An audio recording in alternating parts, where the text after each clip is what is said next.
Chika Minute, Del Mariano at Raben Angeles ng mutya ng Section E nagkita sa isang event. Pwede rin silang magkaroon ng project son. Ano sa palagay nyo? Ito nga ang video.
I feel like hindi na kasi super kinakagat yung love teams ngayon na paulit-ulit since there's a wide variety of shows to watch like K-dramas or Western series na accessible na sa Netflix or other streaming platforms.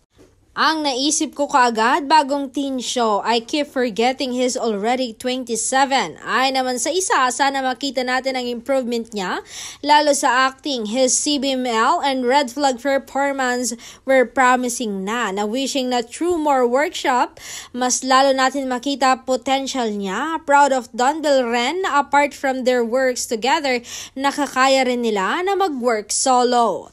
Ay naman pa sa isa, sana wag siya isali sa Kibi Germs Red Serie. Hirit parang isang netizen, parang primetime ata yung kila Catherine Bernardo at James Reid. Tas itong kay Donnie, I Want exclusive. Di ako sure kasi nag-guest si Donnie Don sa I Want ganap last time.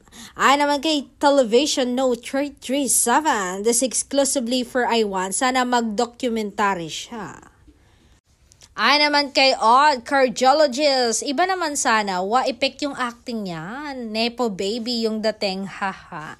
Ay naman kay June, he needs more workshop, as in more na more pa. Ay naman kay Anxious, solo era din pala ngayon si Donnie, hindi naman siguro siya isasama sa project ni James Reid.